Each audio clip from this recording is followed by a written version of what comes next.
Olá, tudo bem com você? Se você conhece, meu nome é Rogerinho e eu sou animador e ilustrador. E no vídeo passado, a gente falou sobre pontos de fuga e perspectiva, nesse mini curso que nós estamos fazendo sobre ilustração e fundamentos do desenho.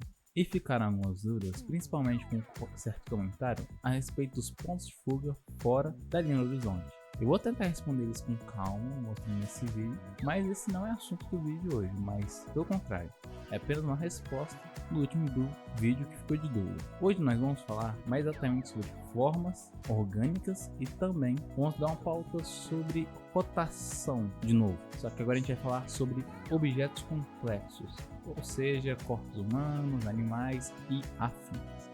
Ok, como nós vimos, estamos lidando com a linha do horizonte, então vamos começar por ela. Vamos demarcar aqui, pronto. Temos nossa linha do horizonte, só que o ponto de dúvida que a pessoa falou foi o seguinte: quando temos um ponto de fuga fora, o que devemos fazer e como ele funciona na prática? Isso foi algo que foi levantado que eu achei interessante e que as pessoas talvez possam não ter entendido, então vamos esclarecer um pouco melhor aqui. Vamos começar por aquele exemplo clássico que fizemos no último vídeo. Criamos um cubo, tivemos algo como isso. E antes da gente construir o cubo, a gente vai começar orientando. De acordo com o Blender e alguns outros softwares de edição, você pode entender que esse ponto de perspectiva aqui, ou esse ponto de fuga, a gente vai chamar ele de X, que é a profundidade do objeto. Esse daqui, que está nessa direção, para cá, a gente vai chamar ele de Y. E você vai entender o porquê a gente está dando esses nomes. Se a gente tivesse de altura, mas não vamos considerar nesse momento, a gente tem o Z. Então X é profundidade, Y é largura, pode dizer assim, e Z é altura. Entendido isso, a gente pode continuar. A ideia do ponto fora da linha do horizonte não é necessariamente você brincar com ângulos diferentes. Não é muito disso. Eu vou simplificar de uma maneira bem simples de entender. A gente vai ocultar agora a linha do horizonte e a gente vai começar a trabalhar sem linha do horizonte para ficar mais claro. Quando a gente puxa as arestas desse cubo, como normalmente nós fazemos, de maneira reta, notamos os aspectos comuns. Notamos os aspectos principais, que é aquilo que já comentamos antes. O cubo indica os pontos de fuga que ele já possui naturalmente, porque ele é um quadrado, ele já é reto, então ele vai sempre estar paralelo com seus pontos de fuga. Agora vem pulo do gato. A gente não tem mais linha no horizonte, significa que a gente não sabe o que é mais alto, o que está mais abaixo, ou simplesmente a gente não sabe onde fica o chão e onde fica o teto. E que isso impacta? De acordo com nossa visão, se nós fizermos isso daqui, vamos entender que esse daqui é o chão e que esse daqui, esse outro cubo, o cubo 2, ele está acima e mais distante. E agora o porquê? E a gente vai representar isso de uma forma bem simples e lógica.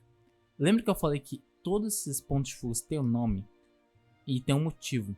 O X, principalmente o X, ele vai determinar uma outra coisa.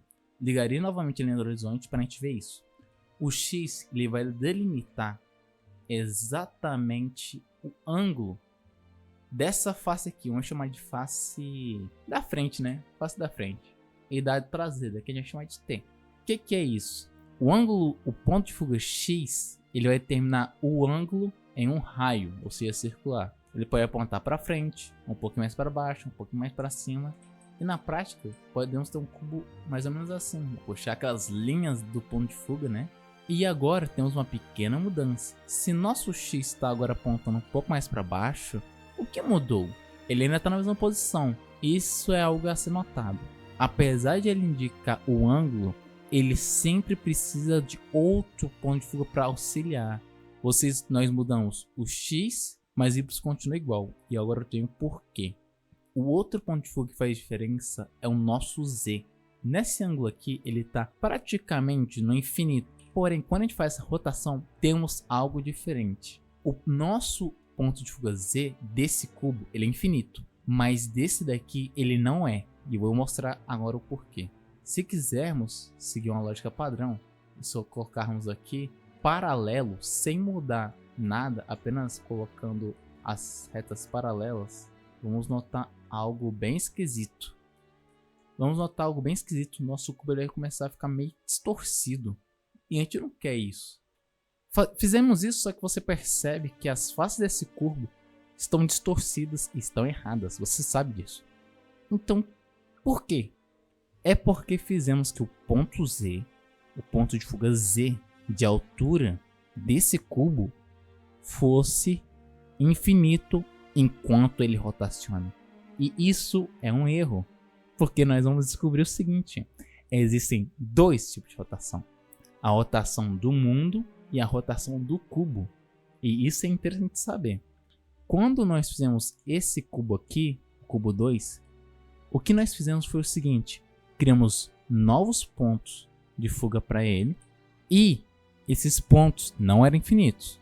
E também eles indicavam outra coisa: o ângulo em 360 graus. E para ficar mais fácil, eu não vou encher o saco de vocês com ficar falando aqui, eu vou mostrar uma forma mais prática. Seguinte, quando nós fizemos esse cubo e ele ficou torto, fizemos ele com ângulo infinito. Mas nós vamos fazer esse mesmo cubo, só que de outra forma. Começamos aqui, né? Como nós costumamos fazer. Só que agora vai ter uma pequena diferença. Ao invés de a gente fazer ele o ponto de perspectiva Z infinito, a gente vai fazer ele normalmente. Tá, pronto. Agora esse daqui tá correto. É o mesmo cubo, só que correto. E o motivo, ele pode te enganar um pouquinho. Esse cubo, ele rotacionou no próprio eixo. Como assim? Vou explicar de maneira bem simples.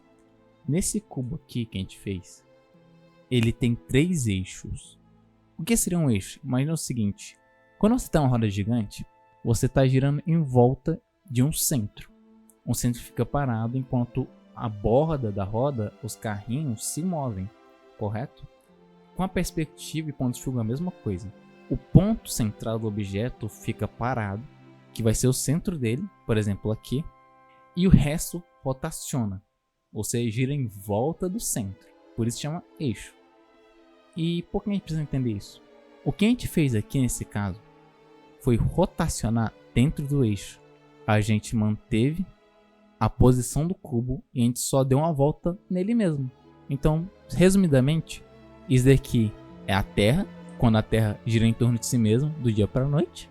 E quando a gente faz esse outro caso aqui, ó, que seria esse, a gente está mudando a rotação do mundo. Ou seja, não é mais a Terra girando em torno de si mesma, é a Terra girando em volta do Sol. Deu para entender? Se não deu, fica tranquilo. Perspectiva é um assunto chato. E bora pular pro que interessa, porque vocês querem ver coisa interessante. Bom, nosso foco hoje foi o que comentamos na última aula, que foi o seguinte: queremos desenhar corpos de personagens bonitos, wives, mulheres, bundão. Mas para isso a gente precisa saber de algumas coisas, que é perspectiva básica e formas. Especialmente a gente precisa saber das formas básicas: cubos, paralelepípedos, triângulos, cilindros, e também precisamos saber das formas orgânicas. Porém, a quantidade de formas orgânicas que existem no mundo é tão grande que não caberia para a gente estudar cada uma em particular. Então a gente tem que entender como funcionam todas as formas orgânicas no geral. E isso nos dá um certo trabalho. Entretanto, vai valer a pena, e eu lhe garanto.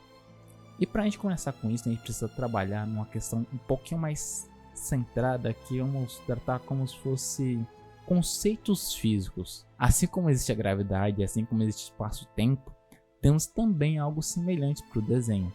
E a gente vai chamar isso de elasticidade e curvas. Vamos começar e vamos parar de falar. Vamos desenhar primeiro um cenário. Pronto, centro achado de tudo.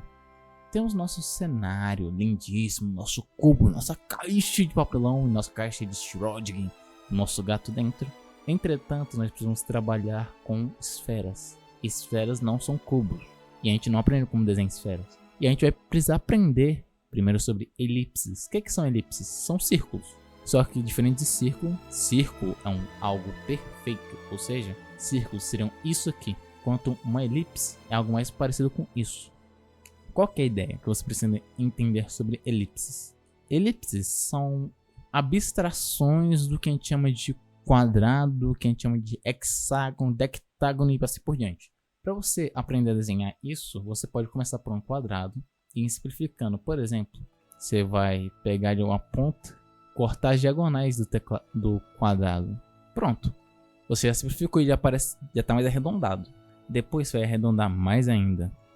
Você pode simplificar mais ainda. E assim pro infinito.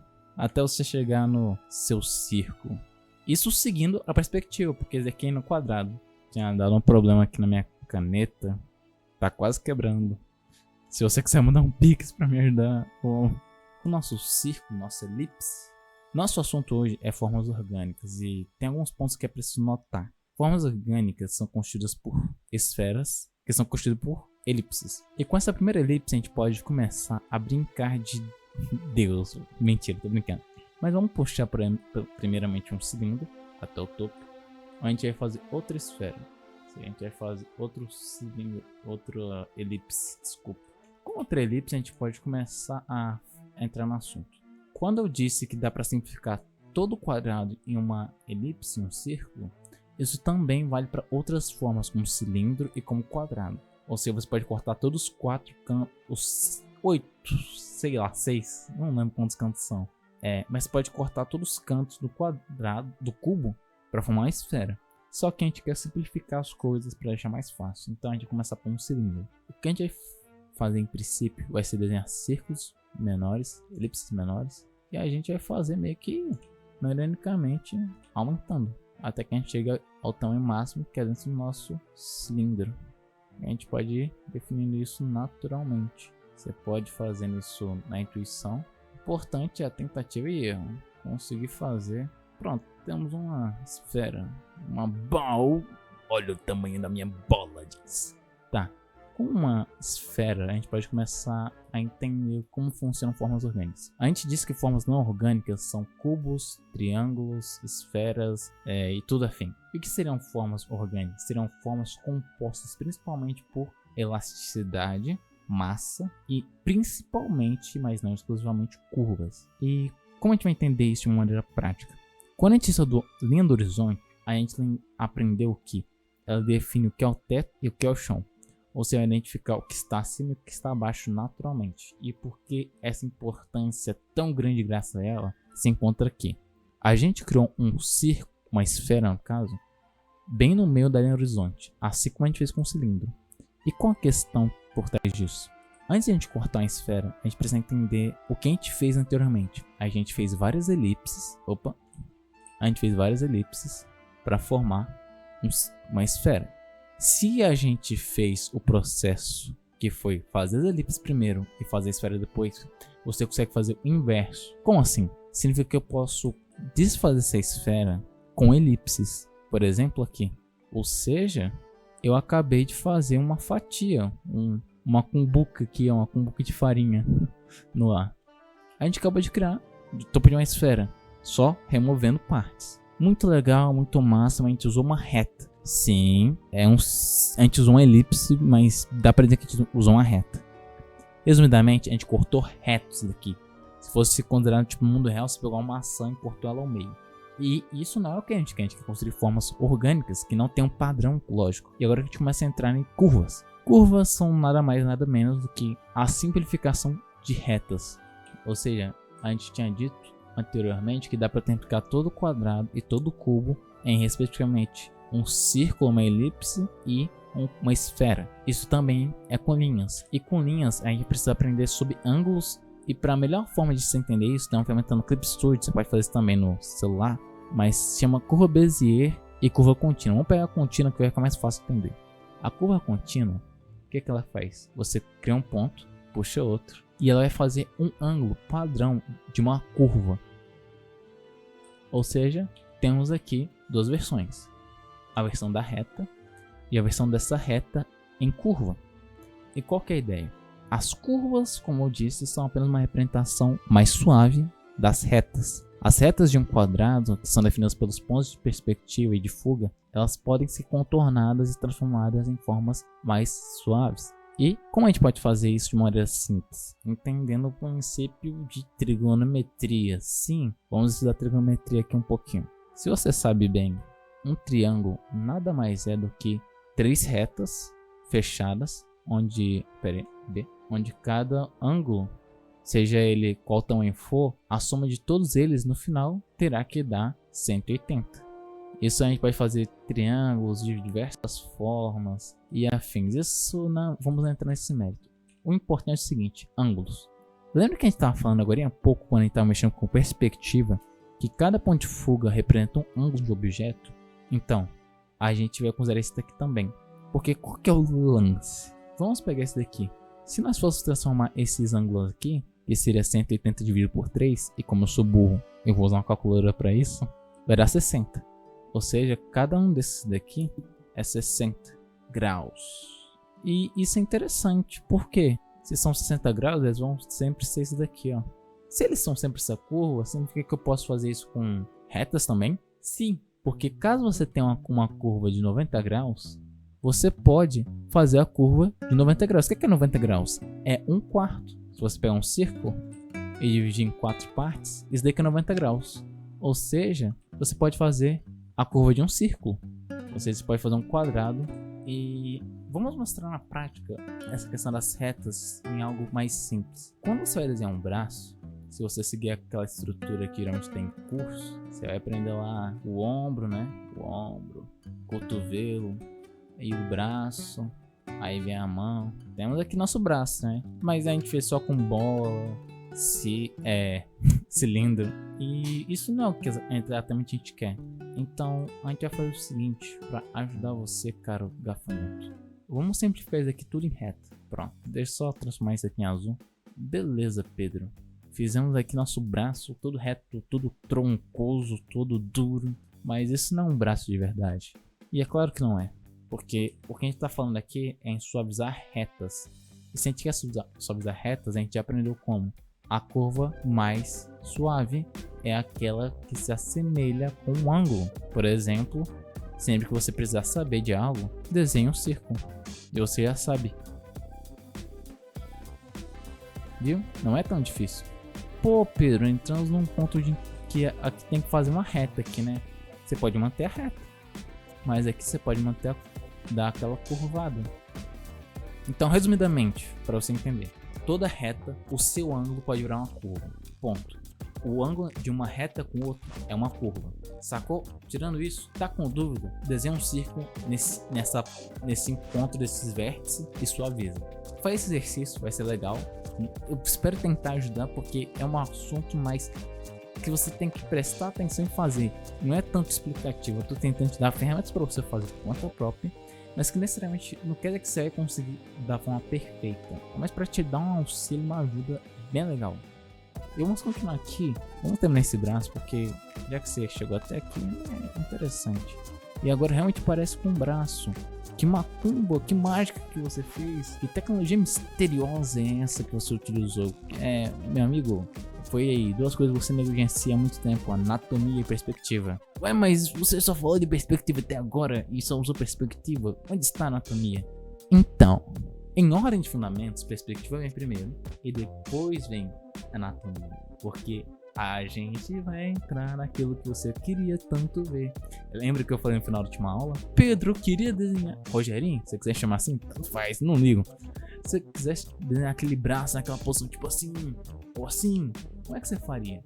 Bom, perspectiva é a base da construção do seu desenho. Se ela fosse uma construção prédio, ela seria o alicerce. Se ela estiver ruim, todo o resto estará ruim. E por isso, a anatomia vem em segundo plano. E como a gente vai utilizar isso aqui?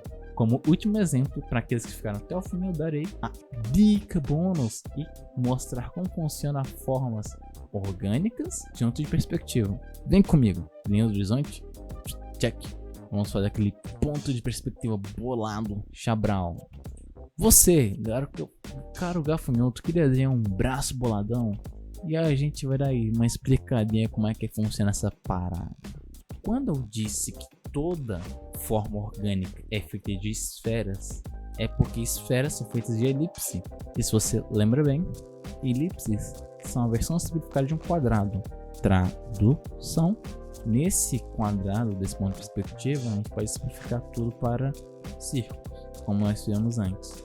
E como vai funcionar? Lembra quando a gente fez aquele braço, a gente fez estruturas bem duras? Aqui é a mesma coisa. A gente vai desenhar a esfera, a gente vai desenhar outra esfera, conexão dos braços, sempre aumentando quanto mais próximo. O braço E a mão. Ué, mas Pedro, tá feio pra caramba. Não era assim que eu queria. É óbvio que não. Porque não é assim que se faz. Eu só tô te mostrando a estrutura. O que eu estou te mostrando é a estrutura do braço. Mas lembra que eu falei? Anatomia é secundária quando o assunto é perspectiva. E aqui não seria diferente. Vamos resumir no seguinte. Para você desenhar ângulos específicos, como por exemplo braços assim, ou até um pouco mais brutos, a gente precisa entender algumas coisinhas. E você tá vendo que tem algumas meio que linhas aqui? Isso daqui são linhas de curvas, que são basicamente de um cilindro. E isso daqui vai determinar bastante coisa. Não vamos entrar na anatomia, mas basicamente as juntas elas podem modificar. É interessante você pensar primeiro no braço e depois na mão. Seguindo a perspectiva aqui que a gente queria, a gente pode pegar o braço do ombro, aí a gente vai marcar o centro dele, marcar a base, e a partir daqui a gente vai seguir com o nosso antebraço. Como ele ainda está muito próximo daqui, ele também vai estar sobrepondo. E sobrepondo significa que ele cada vez mais vai. Quanto mais próximo da câmera, mais para a direita ele vai estar. Quanto mais longe da câmera, ou seja, mais próximo do corpo aqui, mais para a esquerda ele vai estar e tampando a outra peça. Você pode levar algo assim.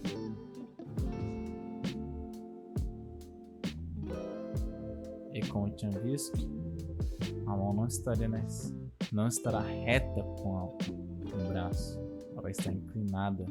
Ou seja, você dá aquela apagadinha aqui, ó. E sim, agora você tem o seu braço como você queria. A gente não vai entrar em sobreposição na próxima aula. Na próxima a gente vai falar um pouco sobre anatomia primeiro. E depois a gente vai falar um pouquinho sobre isso daqui, que é a sobreposição. Que é basicamente essa técnica de conseguir sobrepor elementos para causar essa impressão de objeto mais à frente da câmera. Aqui tá seu braço. E basicamente dá para seguir essa regra. Quanto mais próximo do ponto de origem, lembrando que isso daqui é basicamente uma haste, né? Quanto mais próximo daqui, aonde tiver, menos coisa vai mostrar, mais vai sobrepor. E assim por diante. O resto é esse carro, você pode ir editando conforme você for estudando. Deu 1h08 de gravação, então eu vou terminar por aqui. Eu agradeço a todo mundo que assistiu, meu nome é Rogerinho. Espero que você se divirta estudando e fazendo seus desenhos. Que você venha curtir e compartilhar esse vídeo para quem você quiser, mas principalmente para aqueles alunos de desenho que você vê na sua aula, que eles ficam desenhando lá na mesa. Compartilha para ele, compartilha para o seu amigo. Se você quer aprender a desenhar ou conhece alguém que quer também, manda para ele, porque isso aqui é conteúdo de baixa qualidade, mas eu tento me esforçar para trazer o melhor para você. Eu espero que você curta e espero que você se inscreva e deixe seu like para mais vídeos como este. Então é isso e até logo.